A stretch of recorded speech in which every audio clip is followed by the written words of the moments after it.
인생의 주인은 누구세요? 하나님. 여러분, 우리는 말로만, 생각으로만, 마음속으로만 하나님이 나의 주님이십니다 생각하고 끝내는 게 아니라 정말 하나님이 나의 주인이십니다 고백하며 살아가야 돼요. 자, 여러분들, 우리가 알고 끝내는 게 아니라 어떻게 해야 된다고요? 실천하고 살아가야 돼요. 여러분들이 매일매일 교회에서뿐만 아니라 학교에서도, 학원에서도, 여러분이 있는 모든 곳에서 하나님이 나의 주인이십니다 고백하고 인정하며 살아가야 되는 거예요. 여러분, 전도사님이 저는 어렸을 때 얘기를 한번 해줄게요. 자, 어렸을 때 소원이 하나 있었어요. 자, 전도사님 어렸을 때 소원이 하나 있었는데 그 소원은 뭐였냐면 몹쓸 탈출 아니에요. 그런 쪽으로 끌고 가면 안 돼. 자, 전도사님의 어렸을 때 소원은, 자, 따라해 볼게요. 내 방 만들기. 자, 무슨 말이냐면 전도사님은 내 방을 갖고 싶었어. 전도사님만의 방을 갖고 싶었어요. 자, 여러분들, 나 내 방 갖고 있다. 나만의 방을 갖고. 와, 너무 부럽다 우리 친구들. 자, 전도사님은 지금도 내 방이 없어요. 그래, 전도사님 학교 가면은 4명이서 같이 살아요. 2층 침대 써요. 자, 전도사님 어렸을 때부터 전도사님 집에는 방이 항상 3개였어요. 자, 그런데 전도사님 동생이 있을까, 형제가 있을까 없을까? 자, 있어요. 동생 2명 있는데, 자, 남동생 1명, 여동생 1명 있어요. 자, 그러면 방 3개는 어떻게 나뉘어졌을까요? 항상. 자, 먼저 제일 큰 방 누가 써요? 맞아요, 우리 부모님이 있어요. 자, 2번째 방 누가 써요? 전도사님이 썼을까? 아니야. 2번째 방은 항상 우리 여동생이 있었어요. 막내 동생. 자, 전도사님이랑 9살 차이 나거든요. 에? 자, 그 막내 동생이 항상 썼어요. 자, 그렇다면 남은 한 방은 누가 썼을까? 맞아요. 전도사님이랑 남동생이랑 항상 같이 있었어요. 그래서 전도사님 거실에서 많이 자기도 하고 그래요. 자, 너무 정확하게 알고 있는데. 자, 그래, 전도사님의 소원은 뭐였다고요? 내 방 만들기, 나만의 방을 갖는 거예요. 여러분, 나만의 방을 가지면 좋은 점이 뭐예요? 그 방을 어떻게 꾸밀 수 있어요? 내 마음대로 막 내가 하고 싶은 대로 막 꾸밀 수 있어요. 내가 맡고 싶은 향기 디퓨저도 놓을 수 있고, 내가 하고 싶은 것들 갖다 놓을 수도 있고, 책상 여기다 놓고 침대 여기다 놓고 전도사님 마음대로 다 할 수 있는. 자, 여러분도 그렇지 않아요? 난 아직 내 방이 없다. 한번 손 들어볼까? 여러분만의 방을 갖고 싶나요? 맞아요. 자, 여러분, 우리 모두는, 자, 좋아요, 손 내려주세요. 우리 모두는 이렇게 내 방을 갖고 싶어요. 자, 다른 말로 하면 내 방이 아니더라도, 자, 여러분 한번 생각해 보세요. 자, 이제 조금 더 어려워져요. 자, 생각해 보세요. 많은 사람들은요, 내 방을 갖고 싶어 하는데 이게 무슨 마음이냐면, 자, 나만의 공간을 갖고 싶어요. 자, 어떤 공간이요? 나만의 공간. 나의 소원대로, 자, 나의 욕망대로, 내가 하고 싶은 대로 가득 채우고 내가 하고 싶은 대로 할 수 있는 나만의 무엇을 원한다고요? 자, 나만의 무엇? 공간이요, 공간. 방, 나만의 방, 나만의 공간을 원해요. 여러분도 그럴 거예요. 자, 여러분, 한 가지 생각해 볼 텐데, 자, 내 방이 없는 친구들도 있다고 말했지만 우리 모두에게 각자의 다 방이 있다고 한번 생각해 봅시다. 내 방이에요, 내 방. 자, 내가 내 마음대로 다 꾸며놓고요, 다 사고 싶은 거 다 사놨고 내 마음대로 다 해놓은, 나에게 너무 편안한 방이 하나 있다고 생각해봐요. 자, 그런데 어느 날 나랑 별로 친하지 않은 친구가 말도 안 하고 우리 집에 놀러 왔어요. 그런데 놀러 온 것도 모자라서 그 방에 들어왔다고 생각해 보세요. 자, 근데 방에 들어온 것도 모자라서 내가 다 정리해 놓고 정돈해 놓은 내 마음대로 내가 원하는 대로 꾸며 놓은 내 방을 어지럽히고 다른 데다 갖다 놓고 이불 뒤집어 놓고. 자, 다 난장판으로 만들었어요. 자, 그런데 여기서 끝이 아니야. 끝이 아니에요. 이제 그 친구가 시간이 지나서 가야 될 것 같은데, 집에 가야 될 것 같은데, 자, 가야 될 것 같은데 집에 가지도 않고 그 방 한가운데, 어디요? 한가운데 눌러 앉아 버려요. 자, 나 자야 되는데 이제 나만의 시간이 필요한데 저녁 8시, 9시, 10시 갈 생각을 안 해. 자, 여러분, 만약에 가정이에요, 가정. 그럴 일은 거의 없을 거예요. 자, 여러분, 만약에 여러분 방에 이러한 상황이 벌어진다면, 자, 여러분들의 마음은 어떨 것 같아요? 끔찍해요. 자, 여러분들의 마음은 어떨 것 같아요?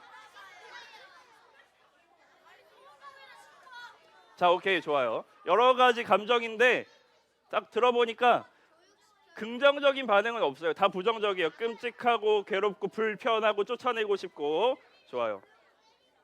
자, 여러분, 그런데 이 생각을 왜 했냐면요. 오늘, 자, 들어보세요. 오늘 말씀에 등장하는 사람들이, 자, 여러분들이 방금 말했던 그 감정을 똑같이 느꼈어요. 자, 오늘 말씀에 등장하는 사람들이 여러분들이 방금 생각하고 느꼈던 그 감정을 똑같이 느끼는 사람들이 등장해요. 자, 그 사람들은 누구냐면요. 따라해 볼게요. 예수님 아니에요. 대제사장들. 자, 따라해 볼게요. 대제사장들, 율법 교사들, 장로들. 자, 이 사람들을 다 통틀어서 이렇게 말할게요. 종교 지도자들. 자, 이 종교 지도자들이 어떤 마음을 느꼈다고요? 누가 내 방에 들어와서 어지럽히고 난장판 피우고 가야 되는데 가지도 않고 그것 때문에 불편하고 짜증나고 쫓아내고 싶은 마음을 느꼈어요. 자, 여러분, 이런 감정을 누가 느꼈다고요? 자, 자, 오케이. 자, 여러분, 이런 감정을 누가 느꼈다고요? 자, 이쪽 친구들. 자, 이런 감정을 누가 느꼈다고요? 종교 지도자들.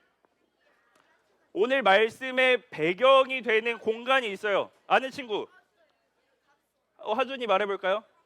성전. 맞아요. 우리 하준이에게 박수. 자, 오늘은 초콜릿이 없어요. 자, 오늘 말씀의 공간, 배경이 되는 곳은 따라해볼게요. 성전이에요.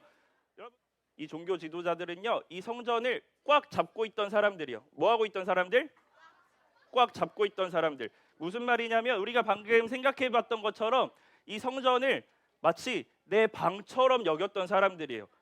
이 종교 지도자들 마음대로 원하는 대로 이 성전을 꾸며놨고요. 이 성전이 돌아가게끔 만들어놨어요. 이 사람들에게 성전은 바로 맞아요. 집과 같은, 내 집과 같은, 내 방과 같은 곳이었어요. 마치 자기들이 성전의 주인인 것처럼, 마치 자기들이 성전이 무엇인 것처럼요? 주인인 것처럼 살았어요. 자, 그런데 그렇게 평화롭게, 그들 입장에선 평화롭게 지냈는데, 자, 오늘 말씀을 보니까 그곳에 누가 오시죠? 그곳에 누가 오세요? 예수님이 오세요. 여러분, 이전에 오늘 말씀 같이 읽지 않았지만 이전의 내용들을 보면요, 예수님이 성전에 입장하실 때 많은 사람들이 예수님을 환대했을까, 예수님을 거절했을까요? 환대하고 환영하고 축복했어요. 축하했어요. 마치 왕이 오는 것처럼요. 그리고 그렇게 예수님이 들어오셔서 성전에서 무엇을 하셨는지 아세요? 맞아, 다 엎어버렸어요. 이 성전의 모습 이거 아니야, 이거 틀렸어 하면서 그 안에 있던 물건 파는 사람들 책상을 다 엎고요, 자리를 다 엎어버리셨어요. 자, 여러분, 종교 지도자들의 입장에서 한번 생각해봐요. 종교 지도자들의 입장에서 내 방과 내 집과 같은 이 성전에 들어와서 이렇게 뒤엎고 주인 행세하는 이 예수님이 어떻게 보였을까요? 자, 종교 지도자들 입장에서 예수님이 어떻게 보였을까? 정신 나간 사람, 침입자. 맞아요. 성경을 보면요, 여러분들 꼼꼼히 읽은 친구들은 다 알겠지만 이렇게까지 표현해요. 예수님은 제거해야 되는 사람이야. 자, 이렇게 갑자기 들어와서 난리 피우고 있는 이 사람은 쫓아내야 되는 사람이야. 심지어는 잘 들어보세요. 죽여야 되는 사람이야. 우리 공간에서 쫓아내야 돼. 자, 한마디로 표현해 볼게요. 한마디로 이 종교 지도자들에게 예수님은 어떤 존재냐면 매우 불편한 존재. 자, 따라해 볼게요. 매우 불편한 존재. 자, 누가 매우 불편한 존재라고요? 예수님이요. 내 공간에 내 마음대로 내 허락도 없이 갑자기 들어온 이 예수님이 매우 불편한 존재였어요. 여러분 오늘 말씀 27절을 같이 한번 보세요. 자, 27절 띄워주세요.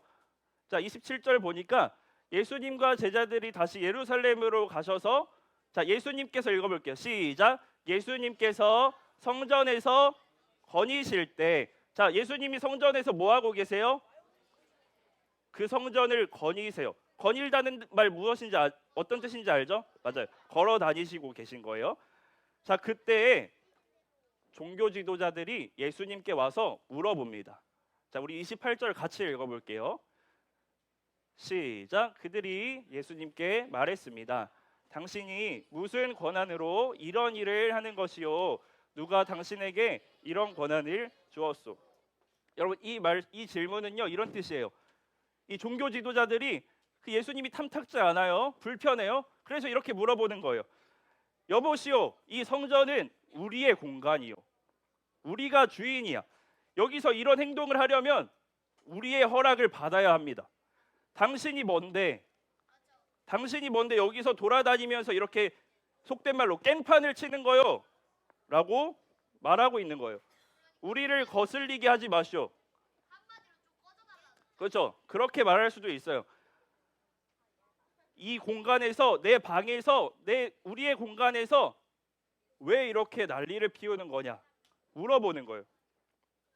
여러분 그들에게 예수님이 뭐라고 대답하시는지 아세요? 오늘 말씀인데 자 이렇게 대답하세요. 우리 다음 구절 한번 자 눈으로 한번 보세요. 그리고 들어보세요.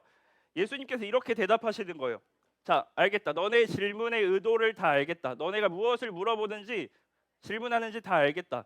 자 대답할 건데 너희가 내 질문에 대답하면 나도 말하겠다라고 예수님이 말씀하시는 거예요. 그러면서 다시 이 사람들에게 물어봐요. 자 무엇을 물어보냐면 자 다음 구절 같이 읽어볼게요. 자 다 같이 읽어볼게요. 예수님이 이 종교 지도자들에게 다시 되묻는 장면입니다. 다 같이 읽어볼게요. 시작.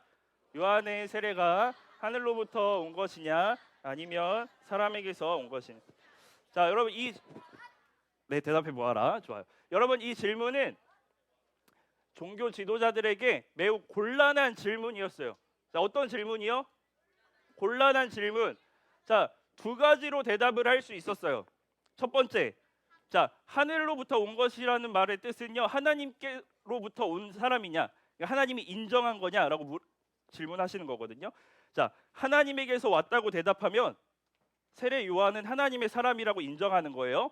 그렇게 되면 세례 요한이 죽을 때 그렇게 억울하게 죽을 때 너희는 뭐 했냐? 하나님을 섬긴다고 말하는 너희 종교 지도자들은 뭐 하고 있었냐? 라는 질문이 말이 나올 수도 있는 거고요. 더 나아가서 이 요한의 세례, 이 세례 요한이 누구에게 세례를 베풀었죠? 예수님 맞아요. 하나님으로부터 나온 이 세례를 받은 예수님도 하나님의 사람이라고 인정하게 되는 거예요. 자, 두 번째. 그렇다면 하늘로부터 온 것이라고 말하면 안 됐어요. 이 사람들은. 자, 두 번째로 사람에게서 온 것이다라고 대답했을 때는 더 큰 문제가 발생할 수도 있어요. 우리 다음 구절 한번 볼게요. 다음 32절. 자, 한번 읽어볼게요. 시작. 그렇다고 사람에게서 왔다고 할 수도 없지 않은가? 이들은 백성들을 두려워했습니다. 그것은 모든 사람들이 진정으로 요한을 예언자로 생각하고 있었기. 여러분 그렇다고 요한의 세례가 하나님과 상관없는 거였다. 그냥 요한이라는 사람이 혼자 만들어낸 거다라고 말했을 경우에는 더 큰 문제가 생겨요. 그게 뭐냐면 요한을 하나님의 선지자로 생각하던 백성들이 이 종교 지도자들에게 분노하고 반발할 게 뻔했기 때문이에요. 자, 그래서 이 종교 지도자들은요 난 어떻게 생각해요, 난 이렇게 생각해요, 난 저렇게 생각해요.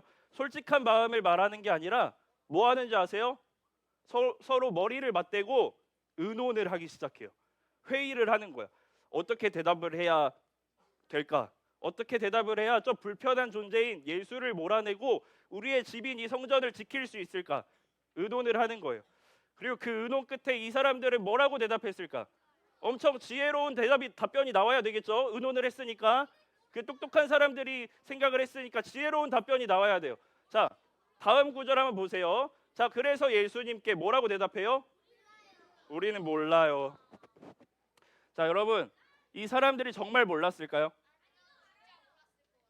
자, 몰랐는지 몰라요. 무슨 말이냐면 정말 몰랐을 수도 있지만 알면서도 말 안 했을 가능성이 더 높아요. 왜냐하면 이것은요, 머리를 맞대고 의논하고 회의 끝에 나온 답변이기 때문이에요. 다른 말로 말하면 계산된 답변이에요. 자, 솔직한 마음이 아니라 어떤 답변이라고요? 계산된 답변이에요. 여러분, 당시 사람들은요, 특히 이렇게 지위가 있는 사람들, 높은 자리에 있는 사람들은 무엇인가를 모른다고 하는 것을 너무너무 싫어했어요. 수치스럽게 여겼어요. 이 사람들은 말할 것도 없겠죠. 자, 그런데 콧대 높은 이 종교 지도자들이 그 수치를 무릅쓰고 이렇게 대답하는 거예요. 난 모르겠습니다. 그 수치를 무릅쓰고요, 답변을 피하고 있어요. 여러분, 무엇 때문에 이 사람들은 답변을 피하고 숨는 걸까요? 뭐라고 말해도 뭐라고요?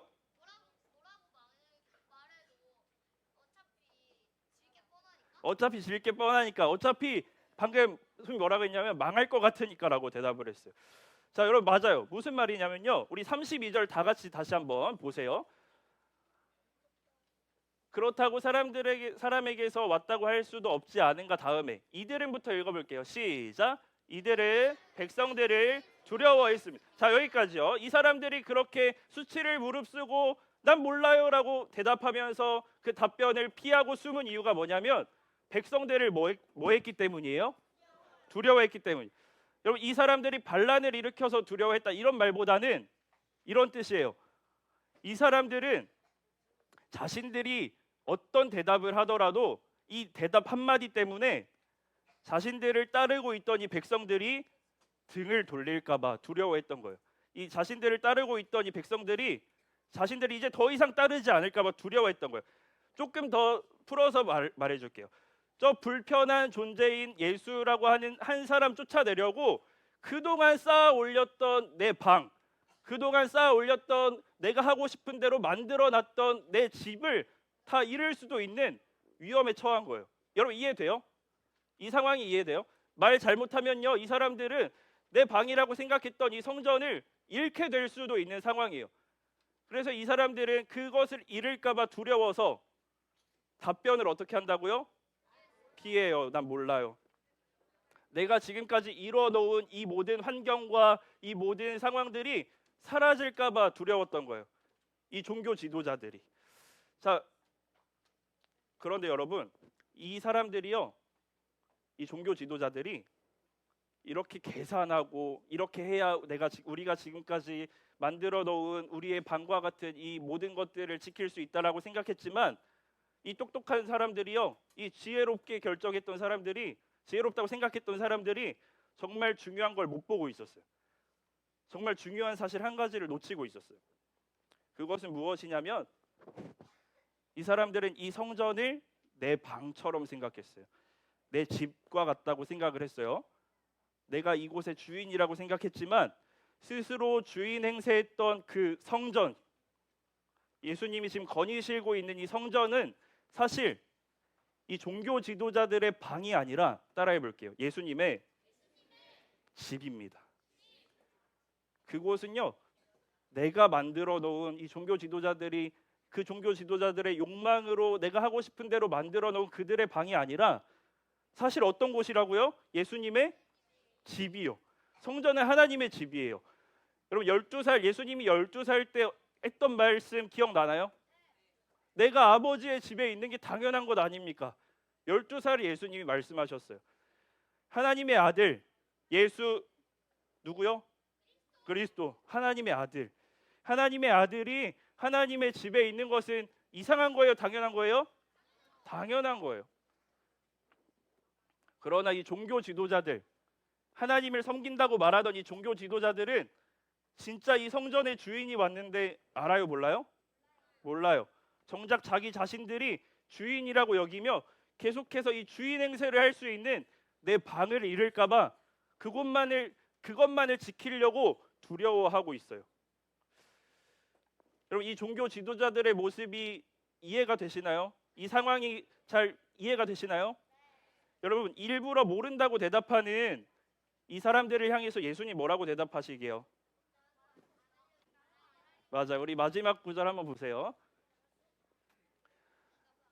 자, 예수님께서 두 번째 줄부터 읽어볼게요. 시작. 예수님께서도 그러면 나도 너희에게 내가 무슨 권한으로 이런 일을 하는지 말하지 않겠다라고 말씀하셨습니다. 맞아요. 예수님도요, 숨기세요.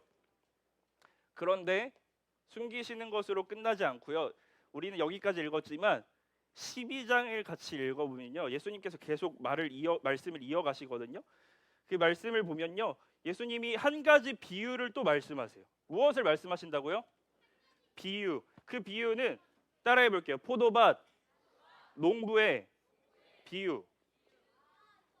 이거 알아? 오케이, 좋아요.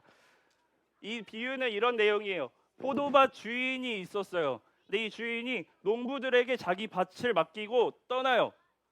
그래서 일정 기간이 지나면 나에게 수확물을 줘라 라고 약속을 이미 했어요.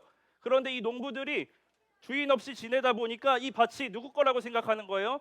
자기 거라고 생각하는 거예요. 그래서 주인이 종도 보내고 하인도 보내는데 이 농부들이 그 종과 하인을 다 죽여요. 왜냐하면 여기는 우리 땅이에요 라고 생각했기 때문에, 우리가 만들어낸 것들, 우리가 이뤄놓은 것들 다 줄 수 없어요. 뺏길 수 없어요. 두려워했기 때문에. 심지어 이 비유를 또 더 들여다보면은 이 포도밭의 주인이 종도 보내고 하인도 보냈는데 안 되니까 결국에 누구를 보내는지 아세요? 아들을 보내. 자, 근데 그 포도밭의 농부들은 이 아들이 왔어요. 주인의 아들이에요. 그 주인의 아들도 어떻게 했을까? 죽였어요. 자, 그 결과 이 비유의 끝은 이렇게 끝나요. 밭의 주인이 밭으로 다시 와서 그 농부들을 다 어떻게 할까요?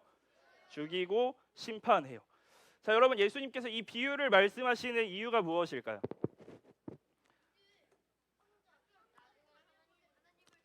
자, 포도밭의 주인이 누구인지 기억하라는 거예요. 자, 포도밭의 주인이 누구예요? 주인, 맞아요. 주인이죠.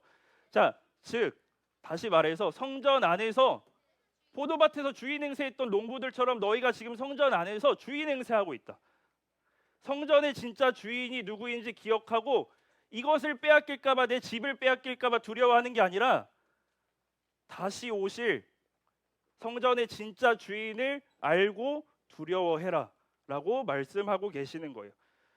너희가 두려워해야 할 것은 너희의 욕망대로 되지 않고 풀리지 않는 사람들, 상황들이 아니라 너희의 참 주인이신 하나님이다 라고 말씀하시는 거예요. 여러분, 이 말씀은 우리에게 의미심장해요. 아주 뜻이 깊어요. 여러분, 우리도 처음에 전사님이 말했죠. 우리 삶의 주인이 누구라고요? 예수님, 하나님. 여러분들 다 말할 수 있고요. 다 고백할 수 있어요. 자, 그런데 여러분들만 잘못했다 말하는 게 아니라, 오해하지 마세요. 모두가 그런 것 같아요. 전도사님도 마찬가지예요. 말로는 하나님을 섬깁니다. 하나님이 나의 주인이십니다. 말하지만 속으로는 내 인생을요, 내 방처럼 막 꾸미고 싶어요. 내 인생을 내 집과 같이 꾸미고 싶어요. 내 마음대로, 내가 하고 싶은 대로, 내가 원하는 대로. 내 원하는 대로 인생이 쭉 뻗어 나갔으면 좋겠고, 내가 좋아하는 사람들하고만 지내고 싶고요. 내 인생의 주인이 나였으면 좋겠어요. 내가 그냥 주인공이었으면 좋겠어요. 우리는 그런 마음으로 최선을 다해 살아가요. 있는 힘껏 그런 인생을 지켜내려고 해요.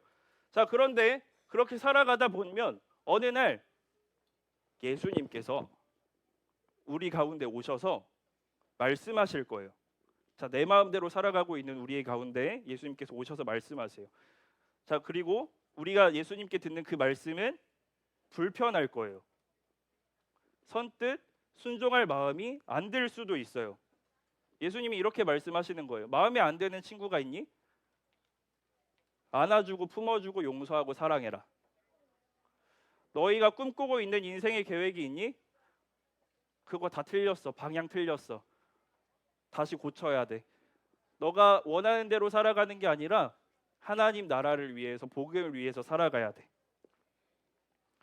예수님이 우리 마음에 오셔서요, 우리 가운데 찾아오셔서 우리가 잘 예쁘게 정돈해 놓은 우리들의 책상들, 우리들의 가구들 다 뒤집어 엎으실 수도 있어요. 우리가 계획해 놓은 것들 다 뒤집어 엎으실 수 있어요.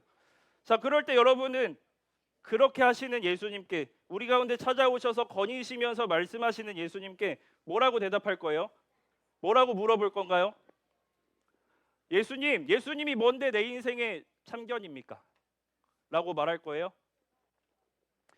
예수님이 뭔데 내가 하고 싶은 대로 하면 되지, 내 인생 내 마음대로 하면 되지, 예수님이 뭔데 참견이세요? 예수님 왜 여기까지 찾아오셨어요? 예수님 그냥 교회 안에만 계세요. 성경책 속에만 계세요. 내 인생에 찾아오지 마세요. 내 마음에 찾아오지 마세요 라고 말할 건가요? 내 인생에서 좀 조용히 좀 해주세요. 내 인생에서 내가 좀 마음대로 하고 싶으니까 예수님 조용히 좀 해주세요. 계속 거슬리네요. 죄책감만 심어주는 것 같아요. 조용히 좀 해주세요. 여러분, 그런 마음이 들 수도 있어요. 우리가 쥐고 있는 이 욕심, 욕망들이 너무 커요. 하나님보다 더 중요하게 생각되는 거예요. 사랑하는 여러분, 우리 초등학교 친구들 오늘 말씀 잘 이해할 거라 생각합니다. 우리는 하나님이 우리의 주인이라고 말해요.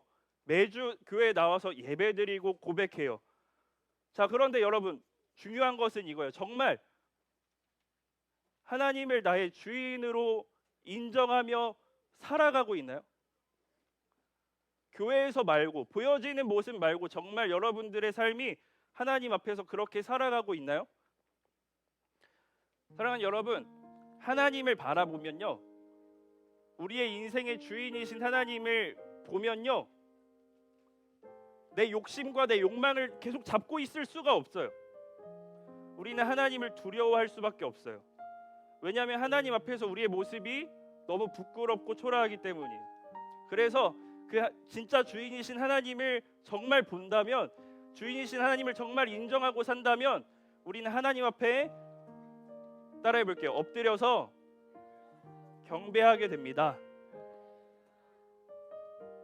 하나님 앞에서 내가 내 인생의 주인입니다 떵떵거릴 수 없다는 말이에요. 내 마음대로 하겠습니다 말할 수가 없다는 거예요. 여러분, 그렇게 하나님을 두려워하면서 경배하는 모습을 뭐라고 말하냐면, 따라해 볼게요, 경외. 여러분, 우리는 하나님을 경외해야 돼요. 여러분의 주인이시기 때문에, 하나님이 우리의 주인이시기 때문에. 여러분, 내가 하나님을 경외하고 있는지 어떻게 확인하냐면요, 하나님의 말씀, 성경, 하나님이 여러분들에게 말씀해 주시는 이 말씀을 어떻게 내가 대하고 있는지 그 모습을 보면 알 수 있어요. 이 말씀과 내 생각이 충돌할 때 여러분 무엇을 따라가요? 우리 무엇을 따라가야 된다고 배웠어요? 하나님 말씀이 우리 인생의 기준이라고 배웠어요. 근데 충돌할 때 정말 그렇게 살아가나요? 이 말씀이 귀찮고 불편하진 않나요? 매일 읽으라니 너무 짜증난다라고 생각하진 않나요? 여러분, 이 성경을 잘 살펴보면요, 이 성경은 이렇게 말합니다. 하나님의 말씀은 우리에게 이렇게 말해요. 바로 여러분이, 이 자리에 앉아있는 여러분, 하나님을 믿는다고 말하는 여러분, 하나님의 자녀인 여러분이 바로 하나님의 성전이라고 말해요. 하나님의 집이라고 말해요. 우리는 내가 내 인생의 주인이라고 말하고 싶지만 하나님은 뭐라고 말씀하시냐면, 너의 인생의 주인은 나다라고 말씀하시는 거예요. 우리의 인생은요, 결코 우리가 마음대로 할 수 있는 내 방이 아니에요. 지금은 잘 인정할 수 없고 잘 모르겠어도 꼭 기억하시길 바래요. 언젠간 어느 순간 인정할 수밖에 없을 거예요. 내 인생은 내가 마음대로 어떻게 만들어낼 수 있는 내 방, 내 집이 아니라 하나님의 집이었구나를 인정할 수밖에 없을 거예요. 우리의 인생은 예수님의 집입니다. 예수님이 주인이세요. 여러분, 오늘 말씀에 예수님은 어떤 모습이에요? 성전을 거니시는 예수님. 그 성전을 거니셨던 예수님이 성전인 여러분들 가운데에 찾아오셔서 말씀하실 거예요. 그 예수님께 여러분들 뭐라고 말씀하실 건가요? 우리 이렇게 고백했으면 좋겠어요.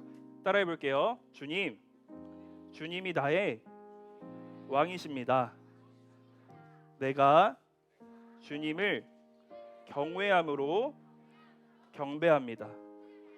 주님이 나의 전부이십니다. 주님을 위해 살고 주님을 위해 죽겠습니다.